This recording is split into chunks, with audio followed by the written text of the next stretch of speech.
CZ Studio and Radio Verté presents The Wild Wind by Cor Zimmerman.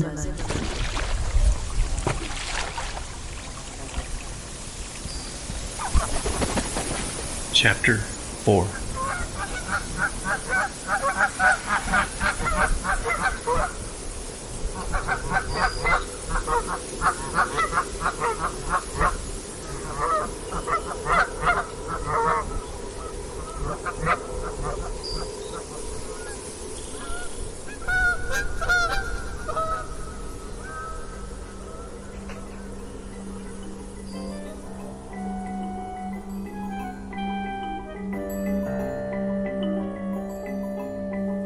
The Bronson Building dayroom was where the patients could relax by one of the colossal windows, providing a magnificent view of the river valley below. They could listen to the phonograph, or read a book from the library, or eat its pages, play the piano, pound the keys, or if one chose, play chess, checkers, chew on the checkers, or an everlasting staring contest with the wall. The dayroom was full of a spectrum of characters, such as Jesse, a young man in a wheeled chair, who would grow frustrated watching the flies bump into the window, trying to escape the invisible wall preventing them from moving toward sunlight.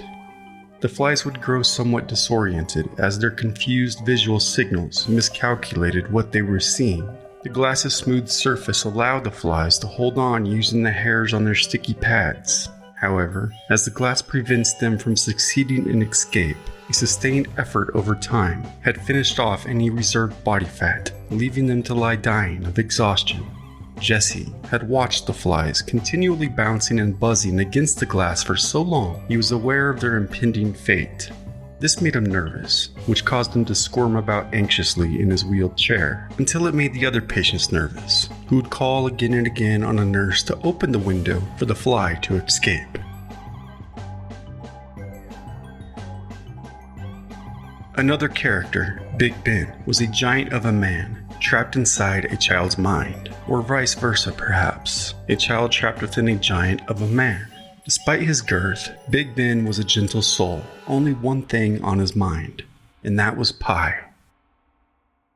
He spent most of his days waiting for the pie to be served after dinner, and on one Thanksgiving, Ben dragged 6 male attendants across the dining room floor upon his belly, with nothing but the tips of his fingers, trying to gain access to the table of pies. He succeeded. There was Mabel, who suffered from the rare phobia of her own heartbeat, and frankly, that of her own existence. Her anxiety and clenched jaw had caused most of her molars to shatter. She spoke all of her thoughts aloud, pacing back and forth, muttering, my heart, it's going to stop. Someone please help me, my heart."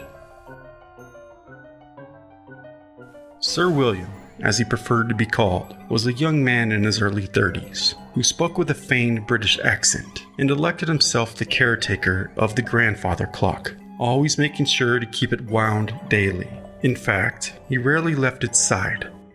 Sir William would count the ticks and talks second after second, minute after minute, hour after hour, from sunrise until sunset, until he noticed its pace slowing even the slightest, a 32nd of a second. He then used the key he kept on the string around his neck to give the old clock a good old crank, counting the seconds to ensure the time was just right. And when asked why he did this, he would say, "I got somewhere to be." Franklin, a simple old man, it was supposed on average, managed but one thought a minute. More often than not, that word was shouted aloud, and it was simply cow, cow, cow, cow. Minute after minute, throughout the day, cow, cow, cow, cow, cow, cow, cow, kill. Surprisingly perturbed no one, as it echoed throughout the dayroom, as he never attempted to kill anyone, nor could Franklin move an inch without assistance. Most assumed he had a previous life in a slaughterhouse. If one could hear the dayroom orchestra, it would have sounded something like this. 1, 2, 3, cow, oh my heart. 4, 5, 6, cow, oh my heart. 7, 8, 9, cow, oh my heart. 9, 10, 11, cow, somebody please help me, I got somewhere to be. 12, 13, kill, and so on. While an actual conversation may have sounded more like this, so nicely was it done that not a drop of blood was spilled. I only laid them to sleep. Snakes, snakes, snakes, snakes. I don't know. I stuffed cotton in my ears not to hear them. My child is dead. My child is dead. I was elected by a majority of 64,000 votes, I tell you. My ears never stop ringing. They never stop ringing. I am a man, just like any other man. But well, you know I don't know how to explain it. But I suppose the gospel says so anyhow. I set a house on fire. That's the third house I've burnt. They didn't want to give me something to eat. I went off hungry and sat down and saw it burn. Somebody upstairs wants to kill me. Don't say anything to anyone. The day room was a noisy place, mostly when Slim was around. Slim believed everyone looked at him with wonder, as his tales and stories never ceased to amaze nor annoy. He had been a cowboy on the western plains since he was old enough to straddle a bronco and throw a lasso, and was always spoiling for a fight in his youth. And Slim joined the militia the moment he thought there was a chance for active service in the war. He was one of those fellows, always guilty of some escapade. How he managed to get into the army, only a recruiting officer can tell. Slim would talk to anyone who would listen, and if there were no one around to listen, he would go on preaching as though he was preaching upon the hatch of a ship en route to war, with a crowd of eager young admirers surrounding him. Dr. Zolla recorded one of Slim's sermons, and it sat in his case notes. "Shut up, you rookies. Don't you know an enlisted man got no right to laugh? You fellas are coming over here to get killed, I say, and my business is to haul your asses off the field and see your bodies properly thrown in a trench. Oh, I'll see your graves kept green. It's an easy job, seeing the grass sprouts almost before the earth done smooths over your grave. It's much pleasanter to be the burial corpse than to be the buried corpse." I told them, rookies, I tell you it's a ticklish business. Driven over a rice field after a fight and not run over the fellas lying in the grass who is still alive. I know how it is myself, being more in danger of being trampled to death by them mules than from the bullet that tore away half my face. Most of us that got hit got it right there in the noggin. It was afternoon, March, I recall. A little Filipino boy came crawling up from the river and told us there were damn near 100 Americans killed when suddenly the lights went out. You don't know when you're hit. Next thing I remember was waking up with a headache. When I put my hand to my head, I found only part of me was there. And the little boy, he said, "The soldiers all gone off." I looked around and couldn't see one of my comrades, and I knew they'd charged the line as they intended to before dark. Hell, the doctors wanted to cut out my tongue, but decided on the left eyeball instead. They said my jaw was sprung, so it would be impossible for me to subside on army ration. And they said my missing eye would prevent me ever again being a good marksman. But many a time I've thrown my hat in the air while in full gallop on the plains, and put all 6 of my Colt's bullets through it before it hit the ground, so hell, what do they know? You don't aim to do that. You just bring your gun in line with a jerk and pull the trigger. Now imagine the day room with Slim in your left ear and Raymond in your right. Raymond had been catatonic for over 30 years, decades before arriving at the Hilltop. Raymond had no relatives and no visitors. Raymond usually sat in a chair, smoking a cigarette the nurses would place in his lips. But one random day, Raymond decided to stand up and talk. And just like that, every day thereafter, he chain-smoked his cigarettes in one drag as he rambled and rambled and rambled, leaving everyone yearning for the old catatonic who sat silent by the window. None of you jerks have a brain, but here y'all think I'm the stupid one because I want to sit here by the window where I can seize the trees, hear the birds. I like the birds, but you fool creatures fail to understand that. I want peace. I just want peace and quiet, but no. Everyone is always talking about nothing. Absolutely nothing of any substance at all. Shut up about the damn war. It's over. Get over it. Talk about something intriguing, entertaining, anything that doesn't make me want to saw off my own head. You could talk about the weather for all I give a damn. Or better yet, the birds. I can't even hear the birds singing over that damn yapping. We could all sit in silence and look at the trees. Now, is that not a glorious idea? Hell, let's name off every damn tree in the great state of Illinois, shall we?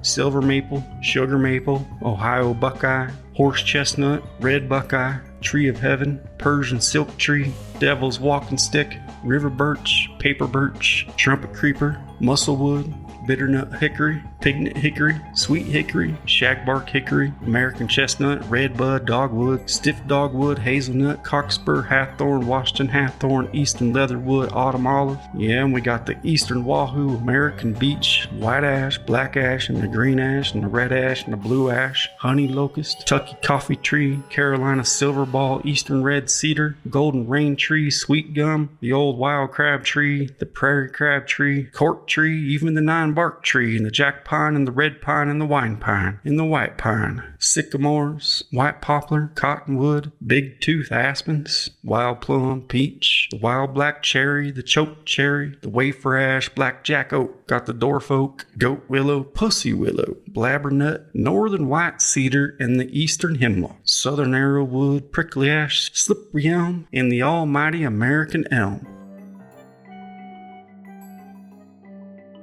And then there was Rose. Rose never said a word. Her body had long atrophied and doubled up, so she resembled more of a toad than a human being. She loved hopping around on her hands, however, chewing and spitting tobacco everywhere, which made at times a horrible mess to slip around in. So Rose spent most of her time sitting next to a spittoon on a mattress on the floor, having stripped off her gown in the warm rays of the sun. By the time Rose arrived at the Hilltop, she had lived in the poorhouse for some 40 years. The first few, she lived in a basket lined with straw. And then after too many violent outbursts, she was confined to a locked crib where she was cared for solely by other patients. Obsessed that Old Scratch was watching her, with her fingernails, she had scratched out her own eyes, and with her fists, beat her own face until her front teeth were missing. Rose had become a cursed and hideous object, hidden away in a dark and damp corner, with no ability to speak. Rose was quiet, and from what I gathered from her file, most likely didn't want to go to the dance at the pavilion that night, but her sisters had insisted. You see, Rose was a shy girl, but her mother held on to hope that she might meet a boy from a family who owned some land. So together, the family enticed her to attend the village social. Unfortunately for Rose, a combination of her odd disposition and her grandmother's penchant for witchcraft undoubtedly provided Rose an unfavorable reputation amongst the community, let alone any suitors. So her chances of meeting one were slim, but Rose was beautiful back then, a 17-year-old girl, though a bit awkward, very easy on the eyes. Easy enough at least, for the boy who asked her to dance. Rose's sisters dropped their jaws as he whirled her around the stage in delight, and soon he pulled her by the hand off into the night, where he must have told Rose he adored her beautiful smile, anything to get a kiss of her sweet, succulent lips. Rose must have been surprised when he pulled his warm lips away to ask, "Is your soul as cold as they say?" Yet before she could answer, he laid her down in the straw of the old barn out back his house. He tore off his shirt, and she ran her fingers down his chest, then exposing her breast, of which he devoured like a hungry dog, just as his maw noticed a lantern aglow in the barn. The boy squirmed like a worm on top of Rose, unaware his maw had entered with a butcher knife. Rose screamed and covered herself, and crawled back into a corner as a slap came across the boy's face. Profanities flew, and his maw dragged him away by his ear as he made one excuse after another. He didn't even turn back, but his maw did. She stopped right at the barn door, looked Rose deep in the eye, and warned her never to return. Tears rolled down Rose's face as she put on her disheveled dress in the dark and walked home in shame.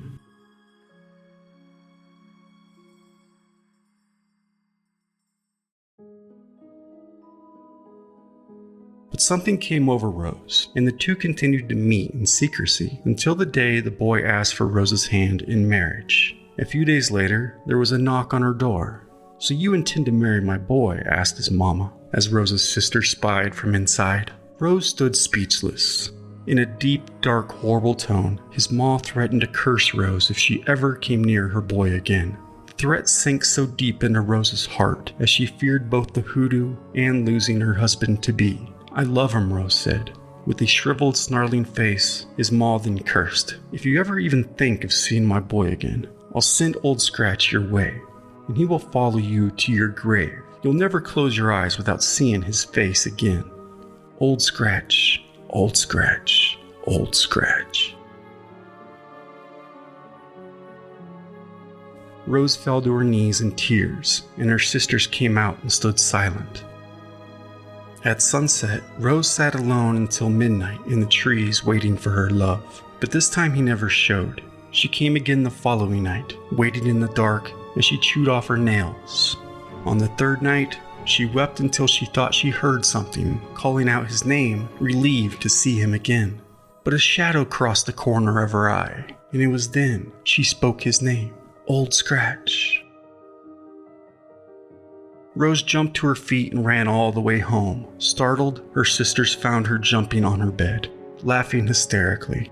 They told their mama Rose was spinning around on the floor, on her head like a top, repeating again and again, Old Scratch, Old Scratch, Old Scratch. Rose's disturbing behavior went on for days until it drove her ma to her wit's end, and she grabbed the shotgun and unloaded it from the front porch into the sky, screaming for Old Scratch to go on and get now. Nonetheless, a week later, Rose was sent off to the poorhouse.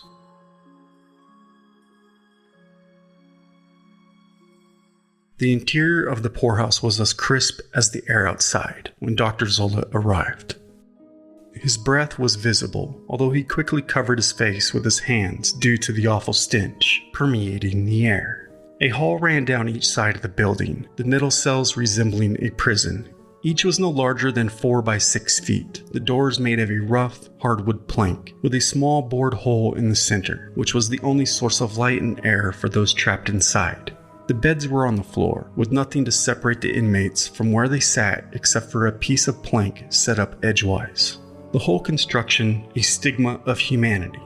There were 30 sleeping rooms, initially intended for 1 each, but were crowded with up to 5 inmates per damp, airtight cell. Others as many as 7.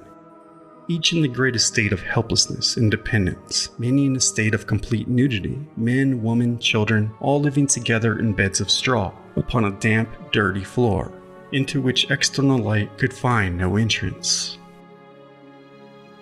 Shocked by what he saw, Dr. Zeller noted, "He shall remember as long as he should live, those 120 doomed to that living tomb.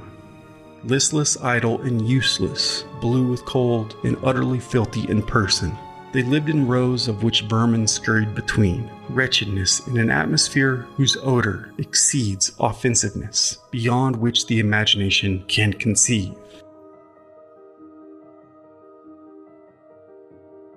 A filthy naked woman curled up in a corner in a nest of straw screamed at the doctor, "There's the son of a bitch that did me wrong. There's the son of a bitch that did me wrong." He then found another man who had been in a straitjacket for 6 weeks, and a woman who had been fastened to a bed for days. Yet she had the reasoning enough to plead, "Please get me out of this. I need to see the doctor, please." He entered a dark room into which those deemed the lamest patients had been kept, where he discovered, chained to a wall by his ankle, a crippled teenage boy weighing no more than 100 pounds. Having limbs about the thickness of a man's wrist, but bent and twisted.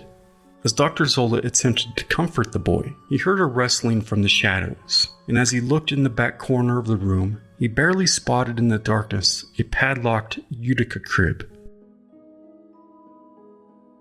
This is where he first found her, in that crib, covered partially by a canvas tarp, curled up inside of it, withered, gargoyle-like, crouched, a living mummy. Skinny beyond any human comprehension, but impossibly alive. She was completely naked and filthy, her eyes missing, the sockets dark and bruised and empty. She was in constant motion, black and blue from head to toe. She laid in her own bed of straw, covered in her own feces. Horribly deformed, her knees almost touched her chin, as little mice and other vermin had nested at her side. He reached through the cage and touched her on the shoulder, and she jumped, making an inhuman sound. "My darling, everything's going to be okay now. I am here to help you."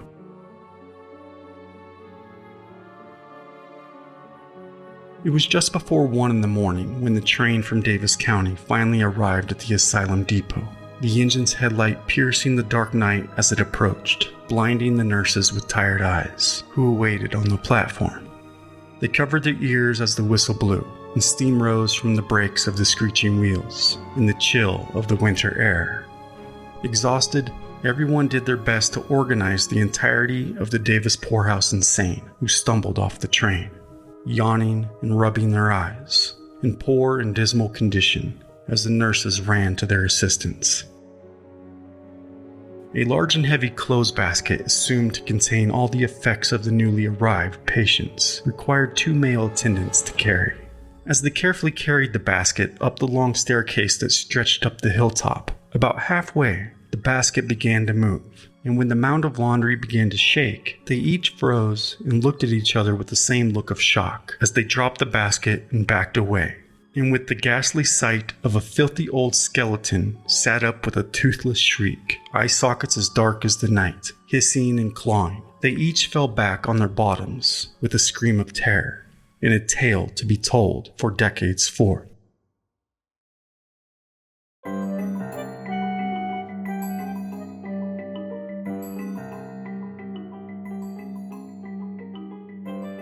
The next morning, Rose awoke in a clean bed with white sheets near a sunlit window. From that very first day, Rose was very ornery.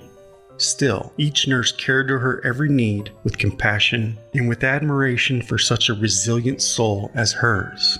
And upon her new bed, she sat like a strange species, grabbing and putting what she could into her mouth. Dr. Zolla, however, was the only one who could calm Rose when she grew frustrated, as she responded amazingly to his voice and touch.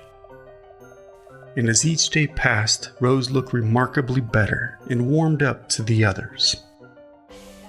She was eventually allowed to roam free, and she did, usually in search of her one true love, chewing tobacco. And in time, Rose would become the most pleasant patient in the chaos of the dayroom.